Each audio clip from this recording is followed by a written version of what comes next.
პარალელურად მკლავს დღევანდელი ნაცჟურნალისტები, დივა ჟურნალისტებს გულისხმობ, ინგა გრიგოლიას მაგალითად.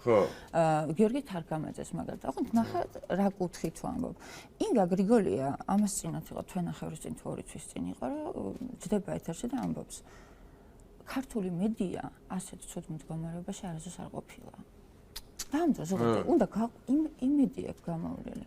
გიორგი თარგამაძე ფორმულაზე რომ დაჭდა, გი არასოდეს არ დამოიწყდება მე-13 მე-4 ეთერი ქონდა და ჩართო მიშა, ჯერ კიდე იქ იყო მიშა უკრაინაში. და ის იქიდან როგორ დაცინის მიხარია ეთერში რო გხედავო. მიშამ. აი როგორი იძახიან ეგეთ რაღაცებს, რომ ანუ მედია საშინელ დღეში იყო და ესეთი არ მინახავს. სიტყვის თავისუფლება ესეთ დღეში იყო და რა უნახავს. ის კადრი ხო გვახსოვს ყველას, მარსა სამარშრუტო ტაქსში რო შეხედან ადამიანები და მიშას ერთი ცუდი თვისება მითხარია. ეკითხა მე რომ ტოტალური სიჩუმე.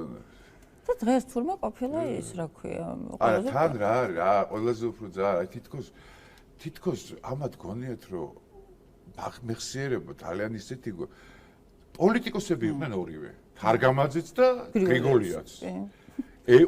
თავარი ოპოზიციური პარტიით გაუправეს სააკაშვილის 2008 წლის არჩევნები. ხო ვიცით ეს უყველავ, ხო?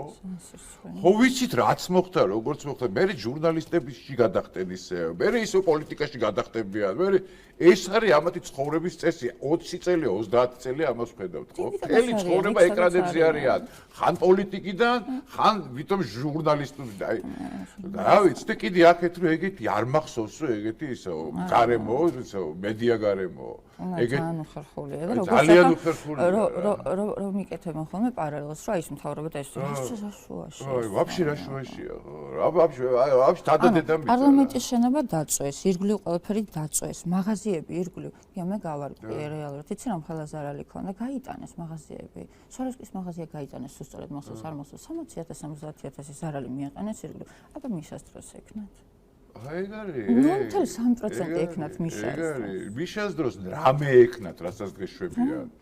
გინდათ ამ სოციალურ ქსელებში რასაც შვებიან, გინდა როგორ აგინებენ, ბიზნეს როგორ აგინებენ, გეოცნებას ეგეთი რა, წარმოიდგინე ეგეთი რამე რო ყოფილი. და ეს ხალხი რომელიც წევლის, მაშინ დატუმებული იყო ყველა.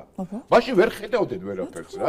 მეებზე რო კლავდნენ ხალხს და ბუთკებზე იმაზე ჯიხურებზე რო აგდებდნენ რა. ეგ არის ყველაზე ცუდი ამბავი, აი ჩემთვის არის ეგ რა, აი ვერ ვხარშავ ამას, რომ ერთი სიტყვა არ დაუსველებიათ. და დღეს ყველაფერს იძახიან, ყველა ბოღმას ანთხევენ, ყველა კიდე ერთია. ჩვენ მეგობრებს რა გაუკეთეთ? ბასლას რა გაუკეთეს? მკვდარი წევრეს. ოჯახი უწყევრეს მკვდარს. ბექას რა გაუკეთეს? რებს აბრალებდნენ, სადამდე მიიღო. ჩემს მას რა გაუკეთეს და რებს აკეთებდნენ, ხო?